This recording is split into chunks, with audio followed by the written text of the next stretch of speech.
नमस्कार साथियों। कक्षा 12 अंग्रेजी की जो ऑनलाइन क्लासेस चल रही है उसके अंदर मैं केवल शर्मा लेक्चरर इंग्लिश आपका स्वागत करता हूं। पिछले क्लास में हमने जो लॉस्ट स्प्रिंग अपना लेसन चल रहा है उसका पहला भाग जो साहेब वाला भाग है, सीमापुरी दिल्ली वाला भाग है, वो पूरा कर लिया था। और अब जो है वो इस पहले भाग के क्वेश्चन आंसर हम आज कर लेते हैं। तो इसमें मैंने बुक के क्वेश्चन भी शामिल किए हैं जो बीच में आए और कुछ एक्स्ट्रा इंपॉर्टेंट क्वेश्चन जो एग्जाम की दृष्टि से इंपॉर्टेंट है, जो एग्जाम में प्राय पूछे जाते हैं, वो भी लिए। तो इस क्वेश्चन आंसर वाले सेक्शन में अपन चलते हैं आज की क्लास में। वो जो सीमापुरी दिल्ली वाला जो क्षेत्र है और साहिब वाला जो पार्ट है उसके क्वेश्चन आंसर हम करते हैं। Lost spring, textual question and other important questions. ठीक है, क्वेश्चन ऑफ द बुक। पहला क्वेश्चन है, देखो ये बुक का क्वेश्चन है। What is Saheb looking for in the garbage dumps. इसमें दो क्वेश्चन है, दो है क्या, तीन है। पहला है what is Saheb looking for, क्या तलाश कर रहा है वो। साहेब क्या तलाश कर रहा है, साहिब क्या तलाश कर रहा है गार्बेज डंप्स में, कचरे के ढेर में। अगर ये वर्ड मीनिंग आपने पहले याद कर लिए हैं, तैयार कर लिए, तो क्वेश्चन समझने में कोई दिक्कत नहीं आएगी। गार्बेज डंप्स में, कचरे के ढेर में, कचरे के ढेर में साहिब क्या तलाश कर रहा है, कचरे का ढेर। वेयर इज ही, वो कहां है और कहां से आया है। And where has he come from, कहां तो वो अब है और कहां से आया है। तो एकदम इसका सिंपल सा जो आंसर है वो देख लेते हैं। Saheb is looking for gold in the garbage dumps. Saheb is looking for gold in the garbage dumps. Looking for gold, gold की तलाश कर रहा है वो। साहेब गार्बेज में गोल्ड की तलाश कर रहा है, गार्बेज डंप्स में, कचरे के ढेर में सोना ढूंढ रहा है। अब इस बात को समझाना पड़ेगा हमें, क्वेश्चन में समझाना पड़ेगा कि इसका मतलब क्या है। इट मीन्स, इसका मतलब है he is looking for valuable, valuable यानी कीमती, कीमती एंड यूजफुल और उपयोगी, वो कीमती और उपयोगी चीजें, वैल्यूबल थिंग्स, चीजें ढूंढ रहा है, चीजें ढूंढ रहा है। हीप्स यानी ढेर, कचरे के ढेर में उपयोगी और कीमती चीजें वो ढूंढ रहा है। Sahib is a rag picker, Sahib एक रैग पिकर, रैग पिकर मतलब कचरा बीनने वाला है। He is in Seemapuri Delhi, वो सीमापुरी दिल्ली में, दिल्ली में। इस फैमिली, उसका परिवार, हैज कम यानी आया है, फ्रॉम ढाका बांग्लादेश, तो उसका परिवार ढाका बांग्लादेश से आया है। ये इसका आंसर हो गया। तो इसको आप आराम से लिख लें। मैं 1 मिनट के लिए, थोड़ी देर के लिए स्क्रीन से हट जाता हूं। आप चाहे तो इसका सीधा स्क्रीनशॉट ले सकते हैं और आप चाहे तो वीडियो रोक के भी इसको लिख सकते हैं। देखो, स्क्रीनशॉट लेने के लिए भी आप जो है वो इसको ऐसे, ये क्वेश्चन आपकी बुक में है ही, पहले क्वेश्चन को लिख लेना, वरना पहले आप सीधा क्वेश्चन को लिख लेना। ये क्वेश्चन आपके सामने है, आराम से यहां से स्क्रीनशॉट लें या इसको रोक के लिख लें और फिर ये इसका आंसर आपके सामने। इस आंसर को भी आप स्क्रीनशॉट लेके और या फिर वीडियो रोक के लिख लें। फिर आगे बढ़े, सेकंड क्वेश्चन। ठीक है, ये भी आप आराम से लिख सकते हैं। What explanations does the author offer for the children not wearing footwear? What explanations, क्या कारण या स्पष्टीकरण, क्या कारण या स्पष्टीकरण, स्पष्टीकरण, क्या क्या कारण या स्पष्टीकरण ऑथर ऑफर करती है, प्रस्तुत करती है, लेखिका प्रस्तुत करती है उन बच्चों के लिए नॉट वेयरिंग फुटवेयर, जिन्होंने फुटवेयर नहीं पहने हुए। फुटवेयर का मतलब आप जानते हैं जूते चप्पल वगैरह, जूते चप्पल जिन्होंने नहीं पहने हुए, उनके लिए जो ऑथर है वो क्या कारण बताती है, क्या एक्सप्लेनेशन ऑफर करती है। तो हमने लेसन में पढ़ा था कि राइटर जो कहती है कि जो lake of, not lake of money, ऐसा बताया जाता है कि पैसे की कमी नहीं है। जो जिम्मेदार लोग है वो ये कहते हैं it is not lack of money but it is the tradition to stay barefoot, कि वो नंगे पांव रहने की उनकी परंपरा है, बेयरफुट रहने की उनकी परंपरा है। पर राइटर इस बात से सहमत नहीं है और ये भी हमें भी पता है कि परंपरा थोड़ी होती है, परंपरा से कोई नंगे पांव थोड़ी रहता है। तो सीधा पूछा है कि ऑथर यानी जो राइटर है वो क्या कारण बताती है, पार्ट में जो लेशन में जो कारण बताया वो अलग है। तो इसको समझ लें, द ऑथर सेज राइटर कहती है दैट वन एक्सप्लेनेशन, कि एक जो एक्सप्लेनेशन है, कारण है, वो प्रस्तुत किया जाता है, ऑफर किया जाता है, that it is not lack of money, कि ये पैसे की कमी नहीं, पैसे की कमी नहीं है, नॉट लैक ऑफ मनी, पैसे की कमी नहीं है, धन की कमी नहीं है, पैसे की कमी नहीं है, बट ट्रेडिशन है, ये परंपरा है, टू स्टे बेयरफुट, नंगे पांव रहने की इनकी परंपरा है, ये कारण बताया जाता है कि नंगे पांव रहने की एक परंपरा है इनकी, ऐसा ये कारण लेसन में बताया जाता है। But the author does not agree with it, लेकिन ऑथर जो है वो इस बात से अग्री नहीं कर रही, सहमत नहीं है वो, ये कारण है कि लैक ऑफ मनी है, ये कारण, इस बात से वो अग्री नहीं कर रही। According to her, according to the author, ये आप याद करें, बार बार ये आएगा हर बार, अकॉर्डिंग यानी के, अकॉर्डिंग टू यानी के अनुसार, के अनुसार, अकॉर्डिंग टू द ऑथर के अनुसार, द एक्चुअल रीजन, एक्चुअल यानी वास्तव में कारण क्या है, रीजन क्या है, of these children not wearing footwear, न पहनने का, फुटवेयर न पहनने का, इज पॉवर्टी, जाहिर सी बात है, ऑब्वियस सी बात है, स्पष्ट सी बात है, इन बच्चों के फुटवेयर न पहनने का कारण क्या है, गरीबी है, ओनली पॉवर्टी, ओनली, सिर्फ गरीबी है, और क्या कारण है भाई, this reason seems most valid to, और ये जो कारण है वो हमें, दिस रीजन सीम्स यानी प्रतीत होता है, लगता है, मोस्ट वैलिड मतलब उचित भी लग रहा है, सही भी लग रहा है, हमें वैलिड भी लग रहा है, यही कारण है ना, लैक ऑफ मनी है, यही तो कारण है, ट्रेडिशन थोड़ी है कोई, तो ये इसका आंसर हो जाएगा। मैं इसको स्क्रीन पे कर देता हूं, आप इसको आराम से लिख लें, ये आपके सामने ये इसका आंसर हो जाएगा। The author says that one explanation is offered that it is not lack of money but a tradition to stay barefoot, but the author does not agree with it. According to the author, the actual reason of these children not wearing footwear is poverty only. This reason seems most valid too. ये screen पे आपके कर दिया, आराम से आप इसको video रोक के भी लिख सकते हैं, और आप चाहे तो स्क्रीनशॉट लेके लिख सकते हैं, और आप चाहें तो इनकी पीडीएफ भी भेज दी जाएगी। अगला एकदम आसान सा क्वेश्चन है, देखो, is Saheb happy working at the tea stall. Last में जब इस पार्ट का जब पार्ट आता है, लास्ट भाग जो अंतिम भाग है, यानी अंतिम जो हिस्सा है, उसमें साहेब हमें चाय की दुकान पे, टी स्टॉल पे काम करता हुआ मिलता है, तो सीधा पूछ लिया इज ये हेल्पिंग वर्ब पहले लग गई, तो क्या बन गया इसका, यस नो टाइप वाला प्रश्न। क्या साहेब खुश हैं चाय की दुकान पे काम करके, हैप्पी है? सीधी सी बात है, no, Saheb is not happy working at the tea stall. Saheb चाय की दुकान पे काम करके बिल्कुल भी खुश है नहीं है। क्यों खुश नहीं है? बिकॉज, क्योंकि he is no longer his own master, क्योंकि वो अपना मालिक अब खुद नहीं है। Because he is no longer his own master, क्योंकि वो अब अपना मालिक खुद नहीं है। और नाउ, अब वो फील यानी महसूस करता है, बाउंड, क्योंकि वो अपना मालिक खुद नहीं है तो बंधा हुआ महसूस करता है, बाउंड एंड बर्डन्ड, और बर्डन्ड यानी बोझ महसूस करता है। स्टील कैनिस्टर उसको हैवियर लगती है ना, भारी लगती है ना, तो वो अपना मालिक, Sahib is no longer his own master, इसलिए वो खुश नहीं है। एकदम आसान सा क्वेश्चन है। तो ये बीच में 3 क्वेश्चन बुक के आए हैं इस वाले पार्ट में, साहिब वाले पार्ट में। एडिशनल इंपॉर्टेंट क्वेश्चंस, एडिशनल का मतलब अतिरिक्त, अन्य, एक्स्ट्रा महत्वपूर्ण। देखो, सीधा एक प्रश्न पूछा जाएगा, वेरी इंपॉर्टेंट है। लेसन के दौरान मैंने इसको बहुत अच्छे से समझाया है इस बात को, फिर भी यहां और question, garbage to them is gold, कचरा उनके लिए सोना है, ये क्वेश्चन है। व्हाई डज दिस, सॉरी ये वॉट होना चाहिए, ये मैंने मिस टाइप हो गया, वोट कर लेना, इसको वोट कर लेना, ठीक है। व्हाट डज दिस मीन, इसका क्या मतलब है?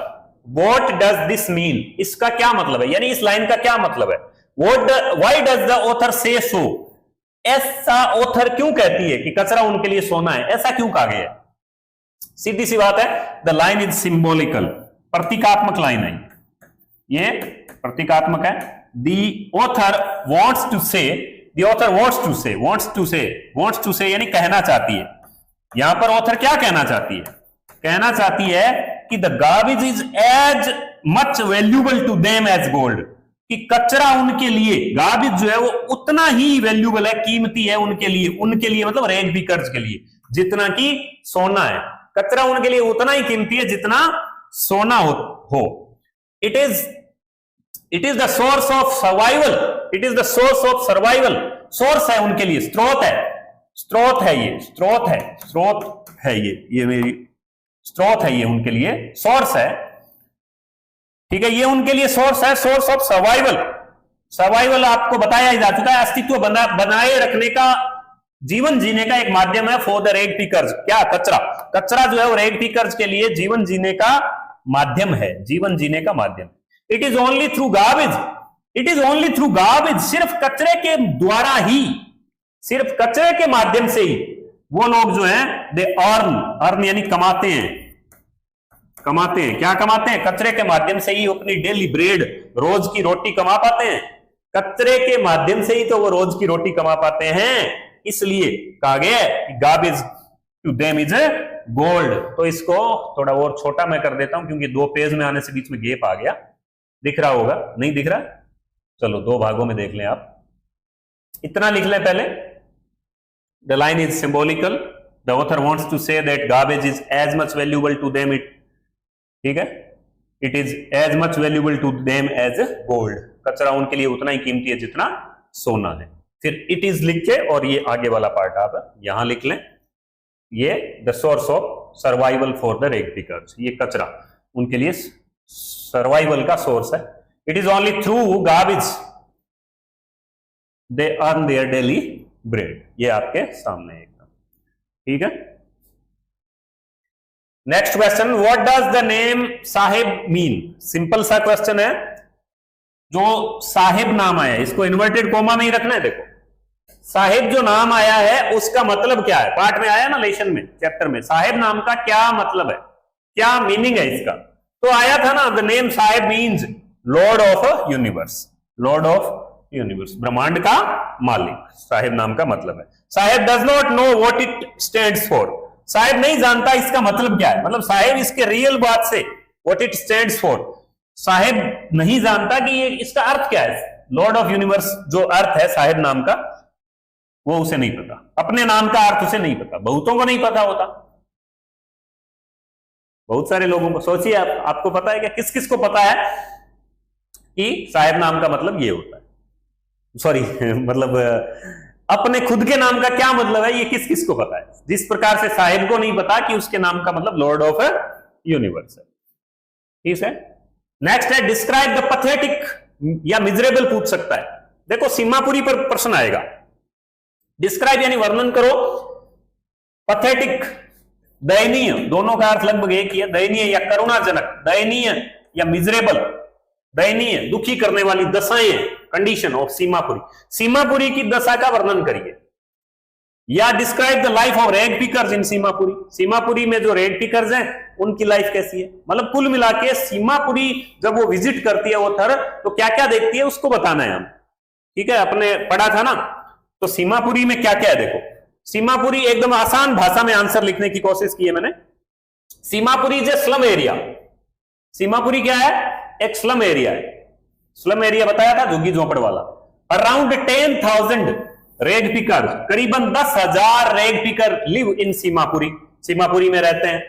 दे केम फ्रॉम बांग्लादेश इन 1971, कौन है वो लोग, वो 1971 में 1971 में बांग्लादेश से आए थे। दे लिव, वो रहते हैं in mud houses, mud houses यानी मिट्टी के घरों में रहते हो, मीनिंग सारे बताए जा चुके हैं। There is no basic facility, वहां पर कोई बेसिक फैसिलिटी, सामान्य सुविधा, आधारभूत सुविधा जैसे कि जैसे कि ड्रेनेज जल निकासी, स्वीज नालियां और रनिंग वाटर यानी पानी के नल वगैरह, वहां पर बेसिक फैसिलिटीज वहां पर नहीं है। दे हैव नो आइडेंटिटी और नो वैलिड परमिशन, और उनके पास कोई आइडेंटिटी भी नहीं है, कोई पहचान भी नहीं है, और न ही उनके पास वैलिड परमिशन है। वैलिड परमिशन से तात्पर्य उनके पास कोई जो है वो वैध अनुमति नहीं है। ठीक है, और but they have ration cards which, लेकिन उनके पास राशन कार्ड है, विच इनेबल, जो उन्हें योग्य बनाता है, जो उन्हें इनेबल करता है, योग्य बनाता है। क्या योग्य बनाता है? टू बाई यानी खरीदने के लिए, उन्हें योग्य बनाता है, उन्हें योग्य बनाता है टू बाई ग्रेन, ग्रेन यानी अनाज खरीदने के लिए योग्य बनाता है। There condition is utterly miserable, utterly miserable, पूर्ण रूप से, पूर्ण रूप से, अटरली पूर्ण रूप से, उनकी कंडीशन अटरली पूर्ण रूप से मिजरेबल है, दयनीय है, दयनीय दशा है। दे आर एक्सट्रीमली पुअर, और ये लोग एक्सट्रीमली पुअर, अत्यधिक, अत्यधिक, ये लोग क्या है, अत्यधिक गरीब है। तो ये सीमापुरी की कंडीशन है। सीमापुरी का डिस्क्रिप्शन जो है वो एकदम आसान शब्दों में देने का कोशिश किया है। ये स्क्रीन पे इतना भाग आप लिखे, ठीक है, ठीक है। पहले क्वेश्चन लिख लें, ये क्वेश्चन आपके सामने है, ये क्वेश्चन रहा, ये describe the pathetic miserable condition of Seemapuri, ये क्वेश्चन आपके सामने रहा। और डिस्क्राइब द लाइफ ऑफ रेग पिकर्स इन सीमापुरी, ये रहा। फिर आपके सामने ये आंसर, रोक के लिखना पड़ेगा आपको या स्क्रीनशॉट लेके, चलते वीडियो में इतना बड़ा आंसर आप नहीं लिख पाओगे क्योंकि वीडियो आगे चला जाएगा। तो ये आपके सामने जो है वो आंसर में हट जाता हूं, ये यहां से आप स्क्रीनशॉट ले लें, इसका रोक लें इसको यहां पर और आराम से लिख लें इसको, है ना, आराम से लिखें इसको। और आराम से लिखने के बाद आगे बढ़े, देखते हैं। देखो ये इतना पार्ट जो है वो, इतना इसका हिस्सा और है, ये ठीक है, ये इतना हिस्सा भी आप इसको रोक कर लिख लें। ये जब पीडीएफ फाइल बनाते हैं तो पेज जो है वो कन्वर्ट करते हैं ना पीडीएफ में, तो ये फिर गैप आ जाता है बीच में, ये आता ही है। ये सीमापुरी इज ए प्लेस, अगला क्वेश्चन है, Seemapuri is a place on the periphery of Delhi at miles away from it. Seemapuri Delhi की बाहरी सीमा पर स्थित एक स्थान है, दिल्ली की बाहरी सीमा पर स्थान है, फिर भी ये दिल्ली से मीलों दूर है, ऐसा कहा है। देखो इन्वर्टेड कोमा ली है, यानी इस प्रकार से जब आता है ना, तो यहां से लेकर ये जो पूरा भाग है, ये एक्चुअली यहां भी इन्वर्टेड कोमा होनी चाहिए थी, यहां से लेकर यहां तक ये पूरी लाइन कहां से उठाई गई है, लेसन में से उठाई गई है पूरी की पूरी। कि सीमापुरी एक ऐसा स्थान है जो पेरिफेरी ऑफ दिल्ली, दिल्ली की बाहरी सीमा पर है, फिर भी मीलों दूर है इससे, मेटाफोरिकली यानी प्रतीकात्मक रूप से। एक्सप्लेन दिस स्टेटमेंट, स्टेटमेंट यानी वक्तव्य, वक्तव्य वक्तव्य वक्तव्य, स्टेटमेंट बात, जो स्टेटमेंट है ये वक्तव्य, इस स्टेटमेंट को, इस बात को समझाइए। ये जो राइटर ने, ऑथर ने कहा ना, इस बात को समझाइए, ये जो बात आई है इस बात का मतलब क्या है, ये समझाना है, बस सीधी सी बात है। क्वेश्चन आपके सामने, एक बार लिख लीजिएगा क्वेश्चन को आराम से पहले क्वेश्चन लिख लीजिए, फिर जो है वो आपके सामने ये आंसर आ जाएगा। ऑल दो यानी यद्यपि, देखो कैसे समझते हैं कि ऑल दो, यद्यपि सीमापुरी इज लोकेटेड, यद्यपि यद्यपि यद्यपि ऑल दो, ऐसा होते हुए भी सीमापुरी लोकेटेड यानी स्थित है, यद्यपि सीमापुरी स्थित है ऑन दी आउटस्कर्ट्स, आउटस्कर्ट यानी सीमा पर ऑफ दिल्ली, दिल्ली की सीमा पर ही है, बाहरी सीमा पर ही है, येट फिर भी it is completely different from Delhi. बस बात यही है, कंप्लीटली यानी पूर्ण रूप से, पूर्ण रूप से डिफरेंट है, अलग है। किससे? दिल्ली से, दिल्ली से बिल्कुल अलग है। दिल्ली की बाहरी सीमा पर होते हुए भी दिल्ली से बिल्कुल अलग है। कैसे अलग है? क्योंकि Delhi is the capital city of India, Delhi जो है वो इंडिया की कैपिटल सिटी है, राजधानी है। Delhi is a mega city with all kinds of glamour, Delhi तो एक मेगा सिटी है भाई, बड़ा शहर है, महानगर है, विद ऑल काइंड्स ऑफ यानी सब प्रकार की ग्लैमर, चकाचौंध, चमक दमक है ना दिल्ली के अंदर, बिल्डिंग्स, बड़ी बड़ी इमारतें, रिचनेस, बहुत ऐसे रिचनेस यानी अमीरी दिखती है हमें दिल्ली में जाते हैं तो, एंड मैनी मोर, और ऐसी बहुत सारी और भी चीजें हमें दिखाई देती है। ऑन दी अदर एंड का मतलब होता है दूसरी तरफ, ऑन दी अदर हैंड, दूसरी तरफ सीमापुरी इज डिवॉइड ऑफ यानी डिवॉइड ऑफ, वंचित है। सीमापुरी तो वंचित है, किससे वंचित है? सीमापुरी वंचित है इवन बेसिक नीड्स, आवश्यकताएं, नीड्स यानी आवश्यकताएं, बेसिक जो नीड्स है ना, सामान्य आवश्यकताएं, आधारभूत आवश्यकताएं जो है उनसे भी वंचित है। दैट इज वाई, ये पीछे क्लासेस में मैंने बताया था, यही कारण है। That is why, that's why the author says, यही कारण है कि लेखिका कहती है that Seemapuri is miles away from Delhi, की सीमापुरी मीलों दूर है, मीलों दूर है। तो ये आंसर आपके सामने, इसको भी आप लिख लें, देखो कैसे लिखेंगे, ये इसका उत्तर आपके एकदम सामने रहा, दिख रहा है आपको, आराम से दिख जाएगा, है ना। ये एक बार मैं साइड में कर देता हूं, ये कहां करें, देखो ये यहां कर देते हैं।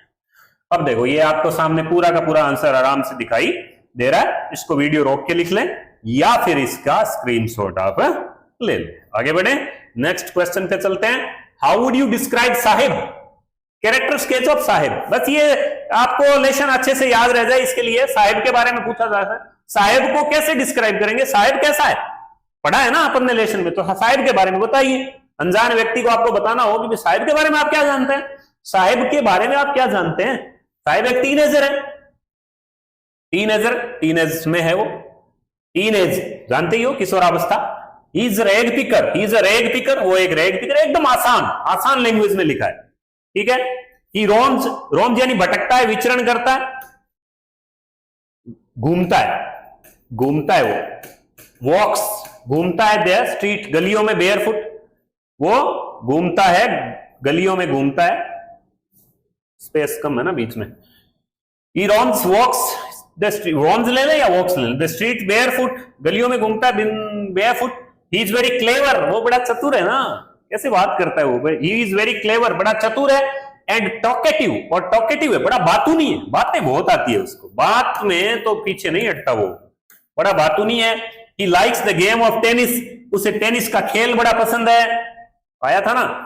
ही ऑल्सो वॉन्ट्स टू स्टडी, वो बेचारा पढ़ना भी चाहता है, उसे टेनिस का गेम, देखो बचपन में स्प्रिंग एज है ना, बसंत की एज है, वो पढ़ना चाहता है, स्टडी का मतलब अध्ययन करना चाहता है, पढ़ना चाहता है, स्टडी करना चाहता है, उसे गेम ऑफ टेनिस पसंद है। लेकिन इट इज पिटीफुल, पर ये दयनीय है, ये बड़ा करुणाजनक बात है, बड़ी दया की बात है, मतलब बड़ी दुख की बात है कि ये बच्चा, it is pitiful that he does not get the opportunity, उसको अपॉर्चुनिटी नहीं है, अवसर नहीं मिल पा रहा, मौका नहीं है भाई इसका, of doing any of these, इनमें से कुछ भी करने का, of doing any of these, इनमें से कुछ भी करने का उसके पास अवसर नहीं है। तो ये आपके सामने आंसर है, ये स्क्रीन पे आपके कर दिया गया है, इसको भी आप रोक के लिख लें, स्क्रीनशॉट भी ले सकते हैं, ठीक है। तो ये सारे क्वेश्चन आज के 7 क्वेश्चन जो पहले भाग में से हमने लिए, थोड़ा बड़ा लेसन है, इंपॉर्टेंट बातें मैंने सारी ले ली है, इसलिए क्वेश्चंस निर्माण करने में इन सब चीजों का ध्यान रखा गया है, क्वेश्चन फॉर्मेशन में सब ध्यान रखा गया है। और इन क्वेश्चंस को आप तैयार करने के बाद आपके इस जो फ्लेमिंगो बुक के जो ये लेसन्स है, इसमें से एक पैसेज आएगा, एक पैराग्राफ आएगा, जिसके अंदर से क्वेश्चन उठाए जाएंगे, नीचे क्वेश्चन दिए हुए होंगे। तो ये क्वेश्चन आप अगर अच्छे से तैयार कर लेंगे तो उन पैराग्राफ के क्वेश्चंस को भी आप अच्छे से उत्तर दे पाएंगे, अच्छे से आंसर कर पाएंगे, अच्छे से हल कर पाएंगे। और आपको ये क्लासेस कैसी लग रही है इसके बारे में बताना जरूर। और भी कोई जो 12वीं क्लास के जो स्टूडेंट्स हैं उन तक ये क्लासेस आप पहुंचाएं ताकि उनको भी फायदा हो सके। और लगातार हम इस कोर्स को पूरा करने की पूरी जो भरपूर कोशिश करेंगे, बहुत अच्छे से आपको ये सारी चीजें करवाएंगे। आप हम बने रहिएगा मेरे साथ। Thank you.